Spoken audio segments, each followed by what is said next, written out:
디파이 세계의 거인이라고 할 수 있죠. 바로 에이브. 이 단단해 보이던 금고에서 지금 돈이 새고 있다는 그런 의혹이 제기됐습니다. 누군가는 이걸 조용한 민영화라고 부르고요. 또 다른 쪽에서는 아니다. 이건 정당한 사업 활동이다. 이렇게 맞서고 있습니다. 오늘 저희는 이 돈의 흐름을 한번 추적해 보려고 합니다.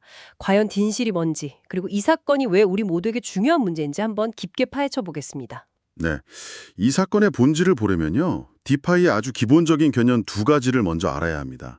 바로 프로토콜하고 프론트엔드의 관계거든요. 프로토콜은 눈에 보이지 않는 규칙, 그러니까 즉 일종의 탈중앙화된 공공도로 같은 거고요. 프론트엔드는 우리가 매일 쓰는 그 앱 화면, 그 도로 위를 달리는 아주 멋진 자동차라고 할 수 있죠.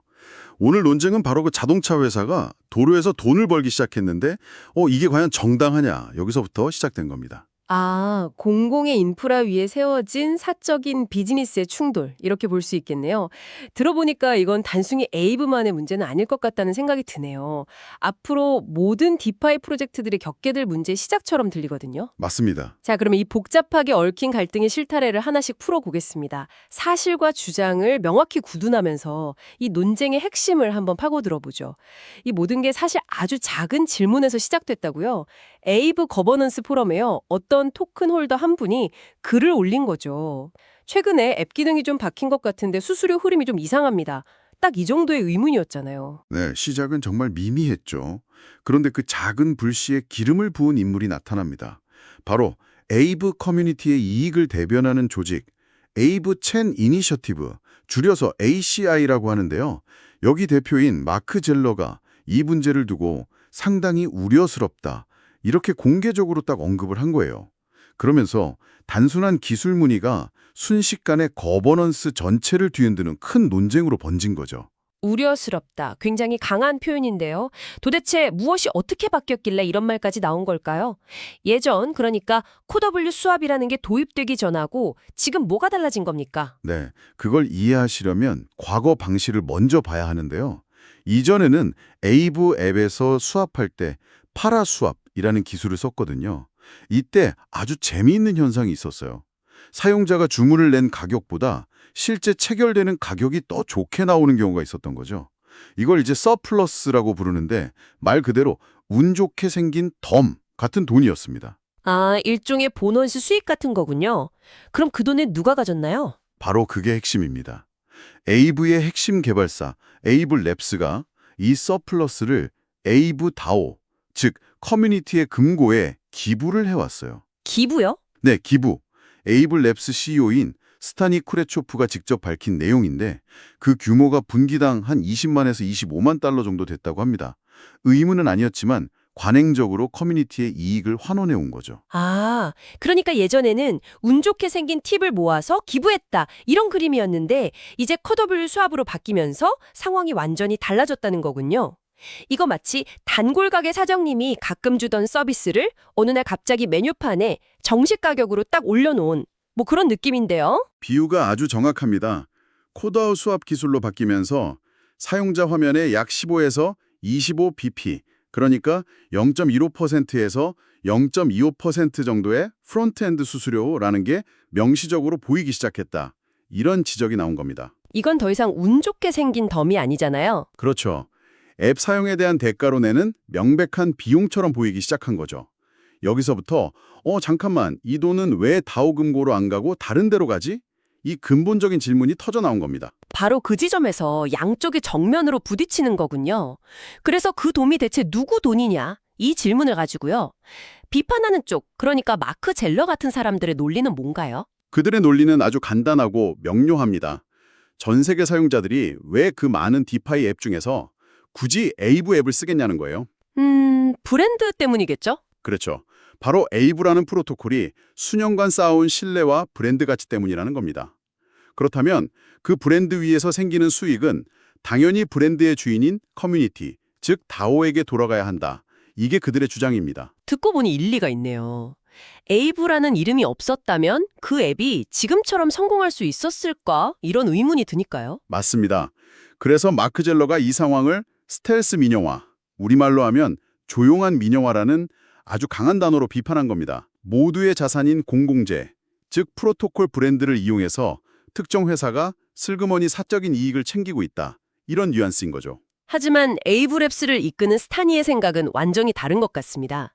이건 우리가 8년 동안 피땀 흘려서 만든 우리 제품이다. 이렇게 맞서고 있잖아요. 뭔가 노력을 들여서 개발하고 유지보수해온 별개의 상업적 제품이라는 거예요.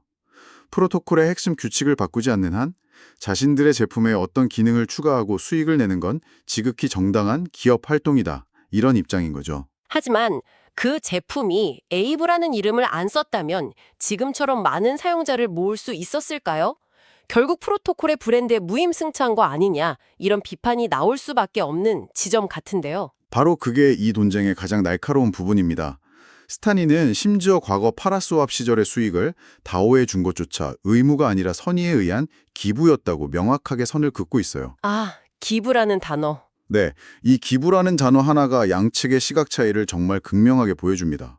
한쪽은 당연히 받아야 할 권리라고 생각하는 돈을, 다른 한쪽은 의무 없이 베푼 호의였다, 이렇게 정의하는 셈이니까요. 와, 이건 정말 철학적인 문제로까지 번지네요.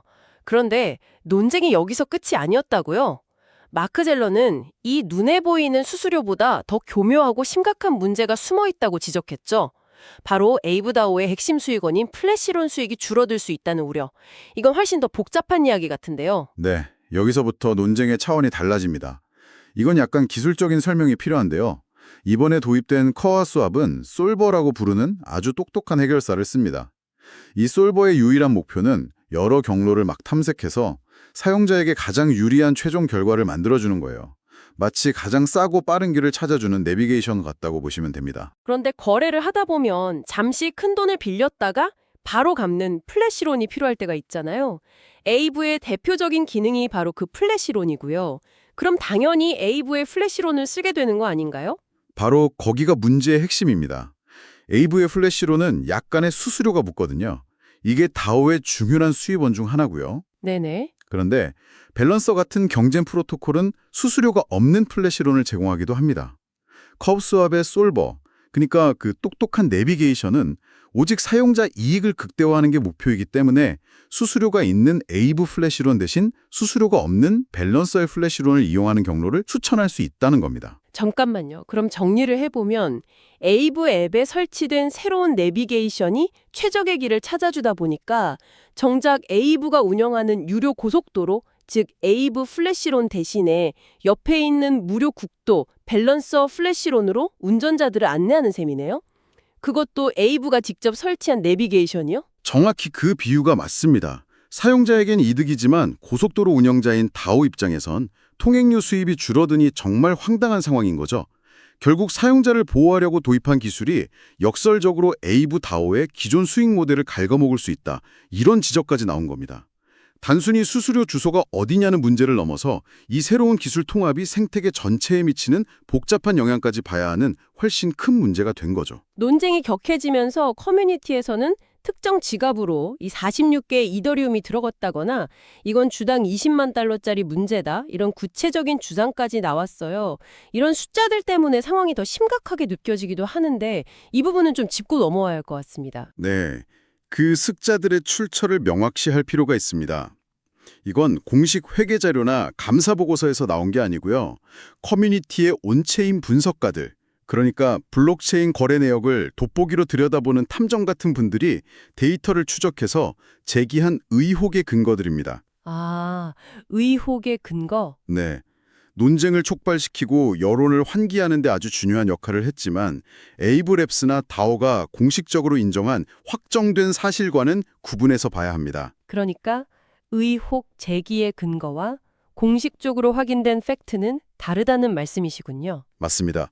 반면에 에이브 거버넌스 포럼이라는 공개된 장소에서 스타니 쿠레초프와 마크 젤러 같은 핵심 인물들이 이 문제를 놓고 정말 치열하게 논쟁을 벌였다는 것. 이건 문서로 명확하게 확인되는 팩트입니다. 저희가 오늘 다루는 내용도 바로 이 확인된 팩트를 중심으로 양측의 주장이 어떻게 충돌하는지를 분석하는 데 초점을 맞추고 있는 거고요. 그렇다면 이 에이브 내부의 다툼이 왜 우리 모두에게 그리고 디파이 생태계 전체에 중요할까요? 이건 비단 에이브만의 문제는 아니기 때문이겠죠. 정확합니다. 이 사건은 앞으로 디파이 생태계가 계속해서 마주하게 될 구조적인 딜레마를 아주 선명하게 보여주는 교과서 같은 사례예요. 앞으로 디파이 생태계는 점점 더 프로토콜은 탈중화화된 다오가 소유하고 사용자와 직접 만나는 프론트엔드 앱은 특정 회사가 개발하고 운영하는 이런 모델이 보편화될 거거든요. 바로 그때마다 오늘 AV에서 벌어진 것과 똑같은 질문이 반복될 수밖에 없습니다. 예를 들면 어떤 질문들이 있을까요? 이런 근본적인 질문들이죠. 프로토콜의 브랜드 가치와 사용자의 신뢰는 과연 누가 쌓은 것인가? 프론트엔드 앱의 수익화는 어디까지가 정당한 비즈니스고 어디부터가 다오의 이익 침해인가? 그리고 만약 다오가 개발 자금을 지원했다면 그 대가로 앱 수익에 대해 어떤 권리를 주장할 수 있는가? 같은 문제들 말입니다. 이 경계선을 어떻게 설정하느냐가 앞으로 모든 디파이 거버넌스의 핵심 과제가 될 겁니다. 정말 중요한 지점이네요. 탈중앙화라는 이상과 비즈니스라는 현실이 정면으로 충돌하는 지점이니까요. 그럼 앞으로 우리는 이 상황을 지켜보면서 무엇을 눈여겨봐야 할까요? 크게 세 가지를 주목해서 보시면 됩니다. 첫째는 다오의 공식적인 입장입니다. 현재는 치열한 논쟁 단계지만 결국 에이브 다오는 토큰 홀더들의 투표를 통해서 이 코W 수합 수수료 문제에 대해 어떤 형태로든 공식적인 결론을 내려야 합니다. 그 결정이 앞으로 디파이 역사의 중요한 선례로 남게 될 거예요. 그 결정이 나오기까지도 쉽지는 않겠네요. 토큰 홀더들 사이에서도 개발사의 기여를 인정해야 한다. 아니다, 다오의 주권을 지켜야 한다. 팽팽하게 맞설 테니까요. 그렇다면 이런 논쟁을 사전에 막기 위한 시스템, 그러니까 명확한 정책을 만드는 게 두 번째로 중요해지겠군요. 바로 그겁니다. 그게 두 번째 관전 포인트죠. 이번 사태를 계기로 프론트엔드 수익화에 대한 명확한 정책이나 서비스 제공자 계약 같은 기준을 다오 차원에서 만들게 될지 주목해야 합니다. 이번처럼 논란이 터질 때마다 싸울 게 아니라 사전에 규칙을 정립하는 단계로 성숙해 나갈 수 있을지 이걸 지켜봐야 하는 거죠. 그리고 마지막 세 번째 포인트는 역시 미래를 봐야겠죠. 맞습니다. 곧 공개될 에이브 V4의 로드맵입니다. 새로운 버전의 경제 모델을 설계할 때 이번 논쟁의 핵심이었던 프로토콜과 프론트엔드 간의 수익 흐름을 어떻게 정의하고 분배할 것인지 이게 에이브의 장기적인 방향성을 가장 명확하게 보여줄 겁니다.